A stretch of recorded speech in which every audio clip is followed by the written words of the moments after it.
Hi everyone, welcome to Autodio. It's about a few weeks for the 2021 Formula One season to open. Over the last 7 decades, Formula One has developed steadily, including design, safety, and of course, the drive. It is hard to imagine that a 175 horsepower engine was once used, about 1/6 of current engines' performance. More power often means more interesting. So, how much power should be enough a future F1 race car? Gerhard Berger, winner of 10 GP races, has a clear answer to this. Back then, we drove with 1,500 horsepower and poor safety standards. So why shouldn't Formula One be driven with 2,000 horsepower today? For the best racing drivers in the world, that shouldn't really be a problem. After all, there is already almost 2,000 horsepower for the road. The Rimac C2 has 1,914 horsepower, thanks to 4 electric motors. Meanwhile, the most powerful combustion engine built for the Koenigsegg Jesko also reaches 1,622 horsepower. How about current Formula One race cars? The answer is around 1,000 horsepower.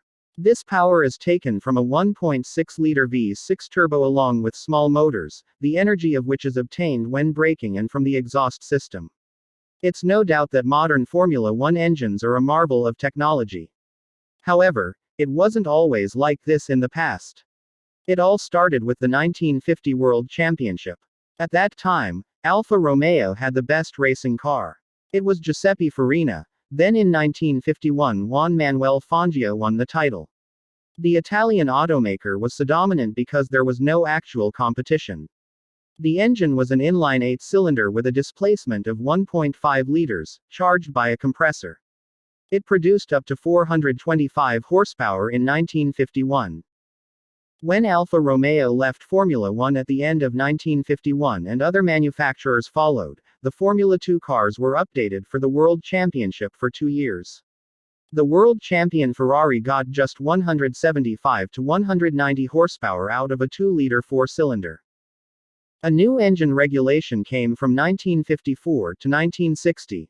Maximum displacement of 2.5 liters were now permitted. The Mercedes engine, an inline 8-cylinder, with which Fangio could again become world champion in 1954 and 1955, was the most powerful of this era with almost 300 horsepower. More and more, it was no longer just engine power that played a role, but also the car. In 1959, when Cooper no longer installed the engine in the front but behind the driver for better handling, the title was secure despite a 60 horsepower deficit in the inline 4-cylinder engine from engine manufacturer Climax. From 1961 to 1965, new engine regulations were in force. This time only 1.5-liter engines were allowed. They were the smallest engines in Formula One history. Of course, that was also a step backwards in terms of horsepower. Ferrari was the world champion in 1961 with Phil Hill, although its V6 engine only produced 190 horsepower. In the last year of this period, Jim Clark became world champion in the Lotus Climax. From 1966, everything was allowed. 4, 6, 8, 10 and 12 cylinders. BRM even built an engine with 16 cylinders. Lotus had a gas turbine for Formula One made by Pratt & Whitney, but only brought it to the track for a few races. The limit was only set by the displacement, 3.0 liters maximum and only 1.5 liters for supercharger. Of course, the Formula One engines got more powerful with this open format. Ferrari's V12 engine produced 520 horsepower in 1977. But the horsepower did not really increase rapidly, which was also due to the fact that only very few manufacturers built engines in 1977. Most of the teams drove with the Ford Cosworth DFV engine. So, if you wanted to win, you had to optimize the car's aerodynamics. It was not until 1977 that Renault, a manufacturer, found a loophole in the regulations, according to which charging was also possible with a 1.5-liter limit. Unlike in the 1930s and 1950s, this was no longer done by compressor, but by means of a turbo. It started with 520 horsepower. However, more and more manufacturers entered the turbo race in Formula One and the output rose quickly.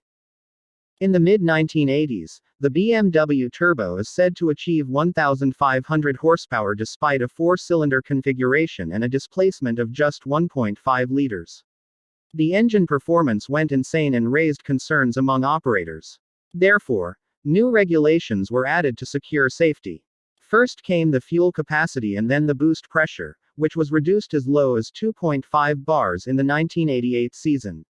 In 1989, the turbos were completely banned from Formula One. As a result, the performance fell back to below 700 horsepower. Again, Ferrari reached over 800 horsepower in 1994 with the V12 engine. In 1995, the displacement limit was reduced from 3.5 liters since 1987 to 3.0 liters. At the end of the 1990s, the number of cylinders was limited to 10, and from 2006 to 8.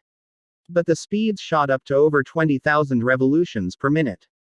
Despite of increasingly strict regulation, Formula One engine's performance kept going up.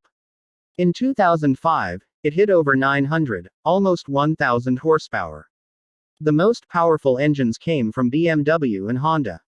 In 2006, the engine regulation were adjusted again, maximum speed of 18,000 revolutions per minute and maximum displacement of 2.4 liters. This led to the power frozen at around 800 horsepower for a short period. Few years later, the teams were allowed to install an energy recovery system on the brakes, KERS, with which around 80 horsepower could be mobilized for 6.7 seconds, on top of the combustion performance. The current engines have been in use since 2014 and the power has since increased from a little over 800 horsepower to over 1,000 horsepower. So, how much performance do you expect from a Formula One engine? 1,000, 2,000, 3,000 or more. For some Formula One fans, the more insane the engines go, the more fun they enjoy. When the insanity goes so far, however, there would probably be no fun anymore. Thank you for watching. See you later.